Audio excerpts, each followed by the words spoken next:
Students at Trailridge Middle School have a can-do attitude when it comes to community service. We'll check out the CATS program. Also, a look at the signature program that's challenging students with a rigorous college prep curriculum. And we'll find out how the Highlands Hawks are getting along in their brand new building. Plus, the Shadow gets a groove on with the Indian Woods Jazz Band. All on this episode of Spotlight on Shawnee Mission.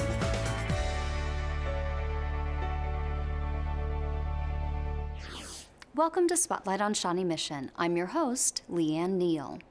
Some students at Trailridge Middle School are finding ways to give back and have fun at the same time. We're filling the boxes with canned goods and lifting them, putting them on the pallets. These members of Trailridge's CATS team are spending a morning sorting food items, which will go to needy families in Johnson County. I think it's pretty cool. I mean, I didn't think it'd be this fun, like sorting cans and stuff, but it is pretty fun. These two are corn. Oh, yeah. It's our first time for all of those students volunteering here, and I think they're kind of amazed at how much work there is behind. And plus, they've collected the cans for it at Trailridge, so it's kind of neat for them to see where they're actually going to go and who they're going to serve. Librarian Julie Fales is one of 3 sponsors of CATS, which stands for Kids in Action at Trailridge. The club lets students take part in community service projects. A lot of it is a recycling program that one of the science teachers started, so all the teachers have a recycling bin that needs to be emptied almost twice a day, it seems like now. And then they also help teachers with bulletin boards, putting those up, any kind of projects that teachers have in their rooms with maybe organizing stuff for feeding the animals in the science labs, and helping clean off desks even. Steven says that he usually attends CATS 2 or 3 times a week. His favorite activity?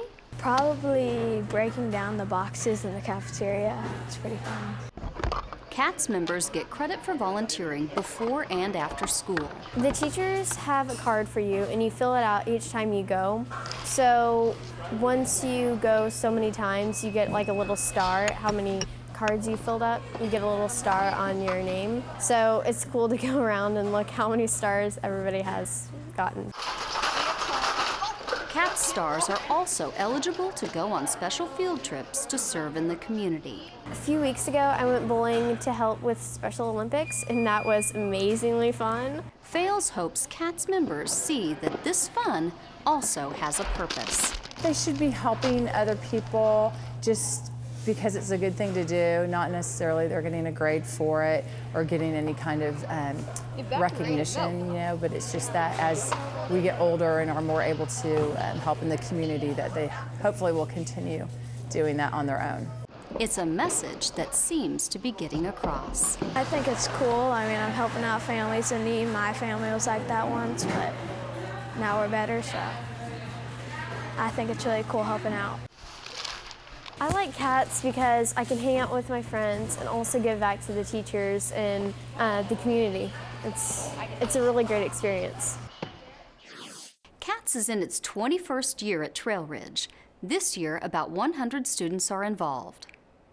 From engineering to medicine, culinary arts to emerging technologies, Shawnee Mission's signature programs and career and technical courses give high school students lots of options for in-depth study. Hundreds of students and parents had an opportunity to get more information about the different district offerings at the Signature Summit. Visitors were able to pick up brochures detailing each program and attend sessions about specific areas of interest. I really liked it because it tells you about what classes you can take and how school is important and stuff, and how school can be fun at the same time. While some students attend to get an overview of the district's signature programs and career and technical options, others already know what is of interest to them. 21st century business because I'd rather not be in someone else's paycheck, and legal studies because I just enjoy debating, or arguing as my parents call it.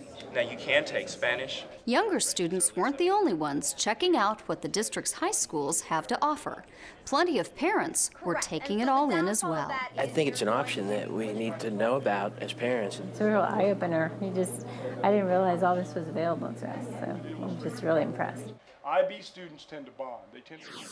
To learn more about the district's signature programs and career and technical courses, visit our website at www.smsd.org and click on Signature Programs under the Students tab. One of the district's signature programs offers high school students a challenging college prep curriculum with a global flavor. Up next, the spotlight shines on the district's International Baccalaureate program.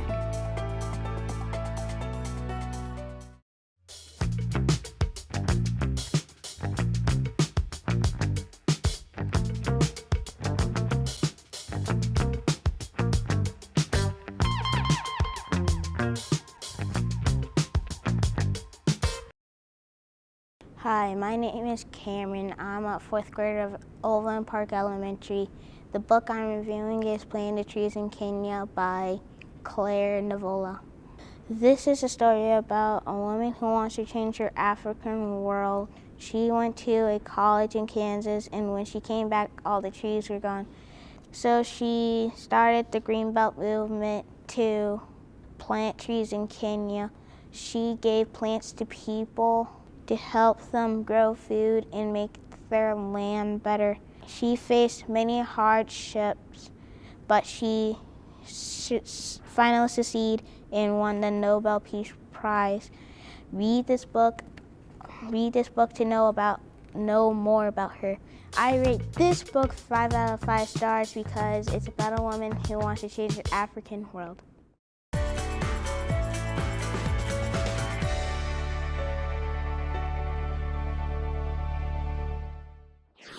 Welcome back.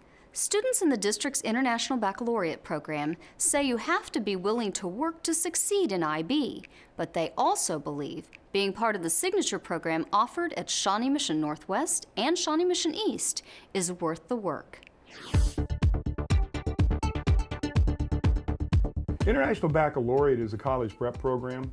It started in Europe in the mid to late 1960s. A group of international business people wanted to create schools globally. So as they traveled around the world, their kids could leave one school and plug into another one, have qualified teachers, outstanding curriculum, and just kind of make it a seamless move. That was the origin of the program. I believe that it is the Cadillac of college preparatory programs, and I think that the kids, by the time they're a senior, really understand what they have gained from being a part of the IB program. I've loved IB. I think I chose it for a combination of reasons. An international perspective is something that's really important to me.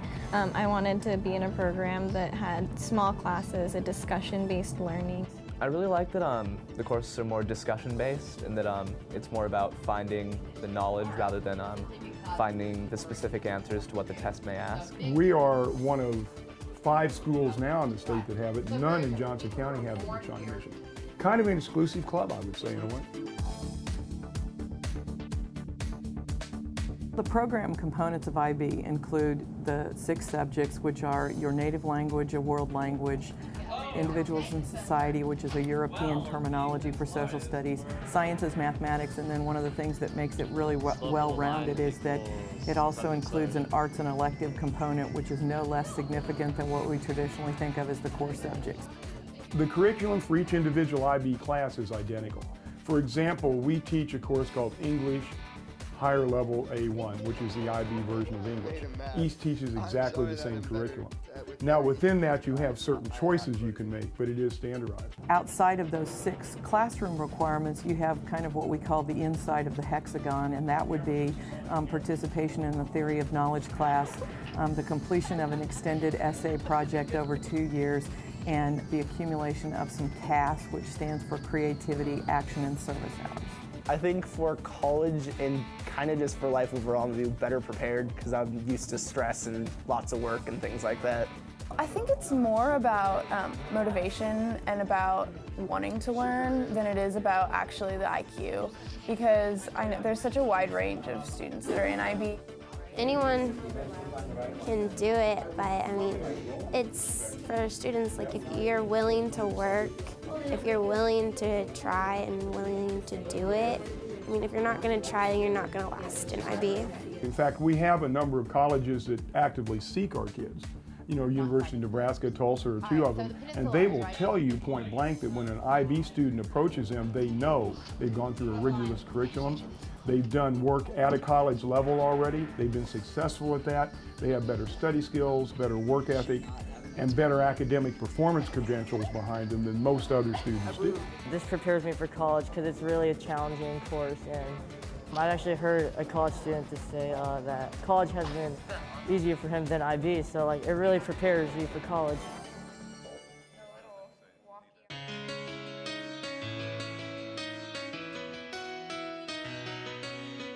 The IB grade, if you will, in a class is comprised of two things. One is called an internal assessment.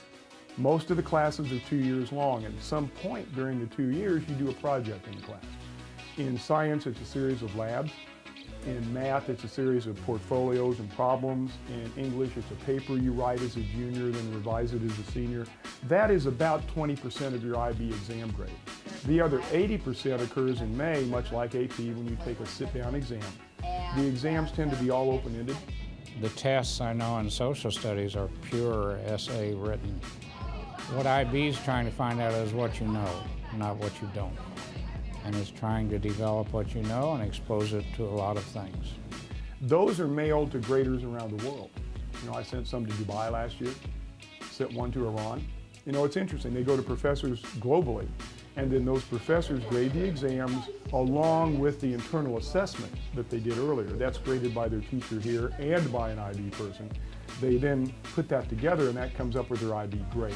And I like that it's a 2-year program as opposed to one class, so that there's really a sense of community in a sense that it's all building towards one the IB diploma, high school degree, rather than building towards the end of the year test. I'm hoping that I'll get a lot of college credit for it, but if the college doesn't offer that much credit, I'm still fine with it because I'll feel like I'm one step ahead of most high school people who are taking normal classes because I've taken college level classes because IB is pushing us that hard. Shawnee Mission East started the IB program in 1995. The first, several groups of kids we had were probably, 10 to 12, 10 to 15 kids for the first several years after we initiated the program. This year we started out with our junior class at about 38, so we've really seen kind of an increase in an understanding of the program and an acceptance of the education, recently in the last 3 or 4 years. And we recruited our first class, our juniors, in the fall of 2008, we had about 25. And then the next year, this year's seniors, we have about 50, and this year's juniors, we have about 58.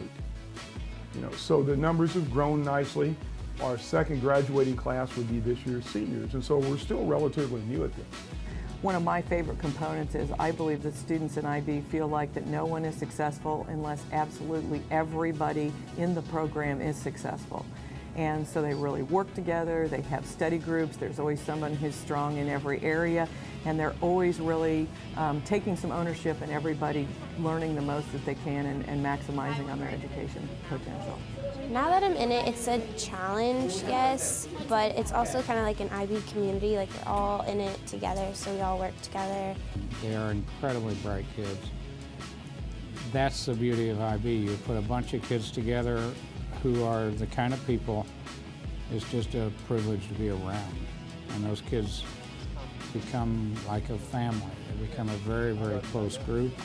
I think one of the big things is just that I'm so close to people that I wouldn't really have known before. The camaraderie that I've had with the students in IB, it's been really interesting. I didn't know that many people when I started in the program, and I've developed close relationships and friendships with them. I'm a firm believer that you get great self-esteem from earned achievement.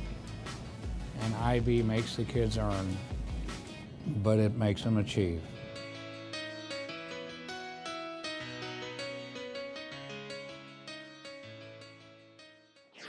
Shawnee Mission North High School has been granted applicant status from the International Baccalaureate organization and is pursuing the authorization process to become an IB school for the 2012-2013 school year. You can find out a lot more information about the International Baccalaureate program on the district website, www.smsd.org. It is under the Student tab on the Signature Programs page. What's the buzz at Highlands Elementary? Up next, the Hawks show us around their new facility.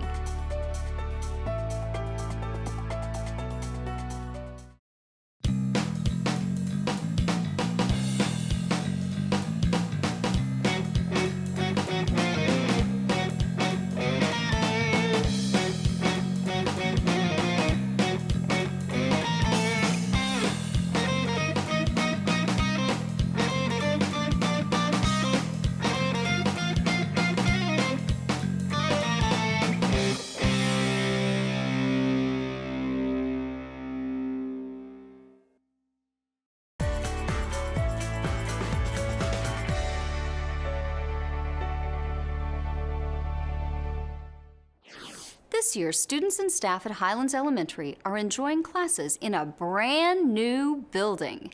Now that they've had some time to settle in, we stopped by for a tour.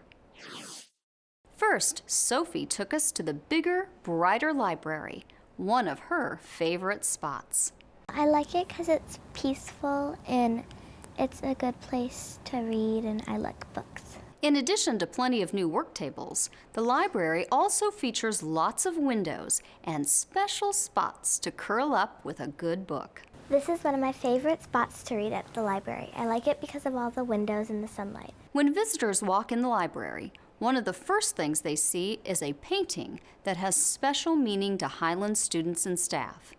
This is a picture in memory of Mrs. Bergman, a teacher who passed away last year. It was painted by our art teacher, Mr. Duringer. It's a painting of the beach because she always loved the beach. Across the hall, we met up with Will in the school's gymnasium. My favorite parts of the new gym is definitely the wood floor, because we didn't have that in the old Highlands or the Somerset building. And I really like the emblem over there. It's the Hawks because we're the Highlands Hawks.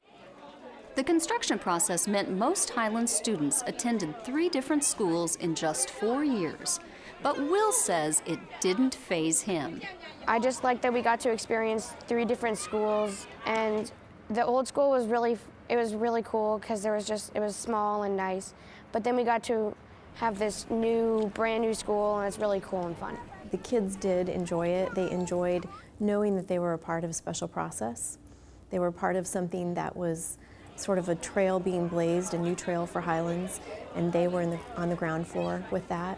Although Highlands' location changed several times, Will says some things stayed the same. Everyone's really nice, and the teachers are really good, and it's just really fun. Down the hall and around the corner, Courtney wanted to show us the improvements in the new Highlands art room. My favorite room is the art room because of the sinks, because there are now 4, so there's not a long line. As to the old building, there was only 1. And the tables are a lot nicer and they're newer. And at the old building, they were small. Another of Courtney's favorite features in this room is new and improved drying racks. You pull them up and then out, and then you stick your paper in there if it's like a wet painting, and then you stick it back in. And the old ones were just kind of these like metal barbed wire things that you would just lay your paper on, and so they didn't dry as fast, and your paintings might collide with someone else's. As for the rest of the new building, Courtney says now the classrooms are a lot more functional. The classrooms, just the way they worked, like now we all have our own cubbies that we can keep our textbooks in and our coats and our backpacks, and there's in between each classroom a workroom, and it's just a small room if we break up into smaller groups that we can work in. Principal Spencer agrees that the new facility has advantages. Having a new building it's such a gift. There are so many things that are done with ease that might have been more challenging before. An example of that is our science lab. Personally, it's my favorite room because we didn't have a science lab in the old building.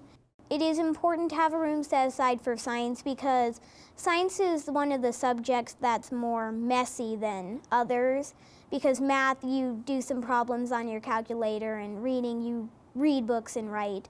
But in science, you do experiments, and sometimes it gets a little messy. Outside of the cafeteria is a special display called A Wall Through the Years, featuring historical photos from the school's first 52 years. The October 3rd dedication, there were a number of alumni and, past teachers even looking at the wall trying to find themselves. Yeah, it gives just a good feel about what Highlands has been about for so many years. So, what's the verdict on the new digs? Chris sums it up. What I like about the new building is it's much bigger than the old building. It was cramped in the old building, and then when we moved into this building, it was like, wow, this place is really nice. But he says being part of this whole process has left him with mixed feelings. I think it's kind of lucky for us to be the first class because, they could have done this in a year from now and we wouldn't have gotten this experience. But being the first class to graduate kind of saddens me because then I realize I only have 1 year to spend in this building instead of 2 or 3. What feels special to me is that it represents our community. The representation of the parents' work and the teachers' work and the children's work, that's, I think, what makes this building most special. Spencer says thanks to the commitment of the Highlands community, the school was able to be fitted with things that weren't in the original budget, like the science lab and extra windows for the classrooms. Up next, the Shadow jazzes it up at Indian Woods.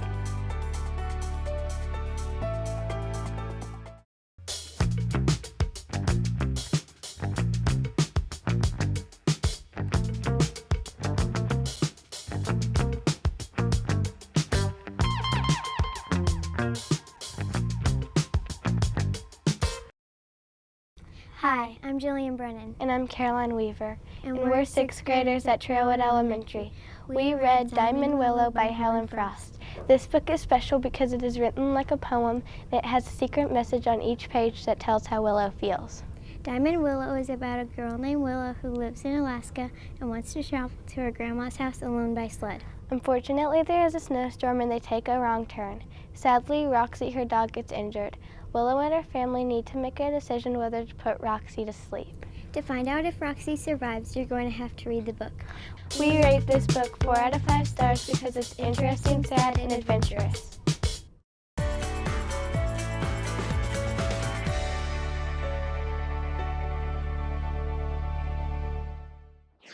Welcome back. 18th and Vine isn't the only spot to find great jazz in the metro.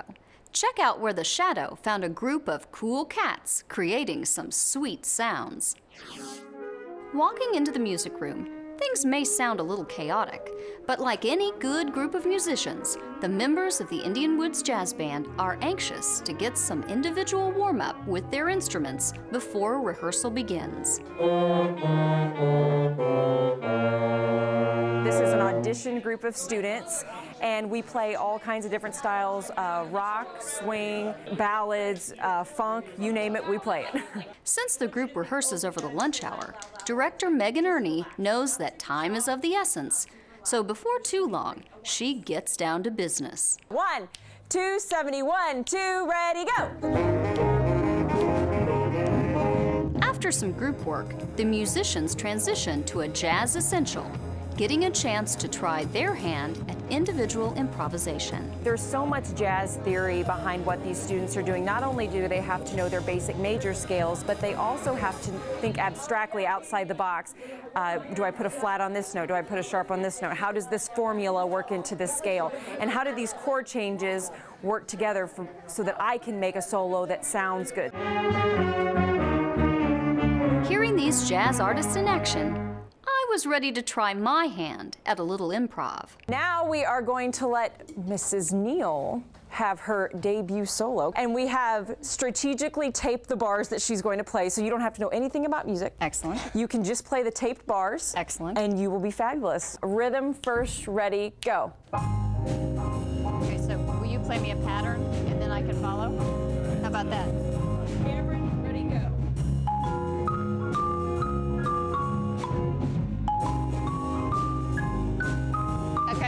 do the same? Anytime. Do something. Anything. It just matters.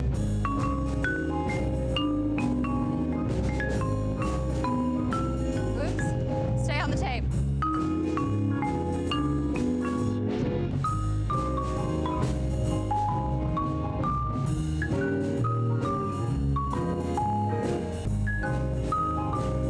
And ready and stop. Let's give her a round of applause. Woo! Thank you, sir. Very well done. Thank you for the tape. Next, Ernie challenged her students to work in pairs and make the improvisation flow from one to the other. So they're thinking about things like tempo, the pitches, the rhythms, and then how to interact with another student. You saw how they had partners they had to solo with. They have to listen to their partner and try to make a solo that sounds part of their partner's solo also. A 1, 2, measure 9, and not too fast. Enough improv practice for today. Now it was time to pull out sheet music and get in the mood with some big band swing. For these students, jazz band is their second band class each day, and as you might imagine from their polished play, for many, it's not their first experience with jazz. They do have an elementary program with Chris Cole, so most of the students here do have a jazz background. They do a little bit of jazz theory at the elementary level, but here we have an hour every day to really delve into those things, the theory and the style. And so if we're hitting it, nearly 5 hours a week, they're going to get it pretty quick. And what's the at-home time that these students spend rehearsing? I've seen some of their practice time, and I've seen upwards of 600 minutes. I don't even know how they find time to eat during the week if they're doing that. But if it's something that they love, it might be a break from their homework that they get to play their instrument. I know a lot of these students play in outside groups outside of school. So they have quartets and things on the side, whether that be a garage band or something more like a jazz trio or quartet. Next, the group pulled out sheet music to the funk classic Brick House and challenged the Shadow to start it off right. Have you ever seen the SNL skit, More Cowbell? You have? Okay. If you have any like Will Ferrell that you want to put into it, you got to get into it when you play the cowbell. Yeah.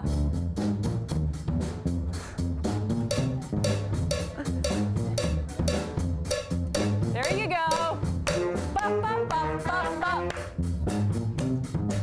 Ba, ba, ba. From big band to funk, how does Ernie come up with the musical selections for these students? There's a variety of criteria I consider. The first of which, is it educationally sound? Are we going to learn something through this piece of music? The other thing I take into account is, will the audience like this piece? Students that are coming up, what would you say to them if they're thinking maybe they might be interested in continuing their instrument or their band experience at middle school? Practice, practice, practice. Band is so much fun, and there's so much you can gain from it. And it's not just about the music, it's also about the social aspect, and the students make their lifelong friends here. And so to be a part of this group is not just in the classroom, it goes out into the school as well. Nice job, let's give it up for the cowbell. My thanks to the Indian Woods Jazz Band and director Megan Ernie for letting me sit in on their session. That's all the time we have for this episode of Spotlight on Shawnee Mission. Join us again as we continue to feature the programs and people of Shawnee Mission who are helping guide students to success. Thank you for watching.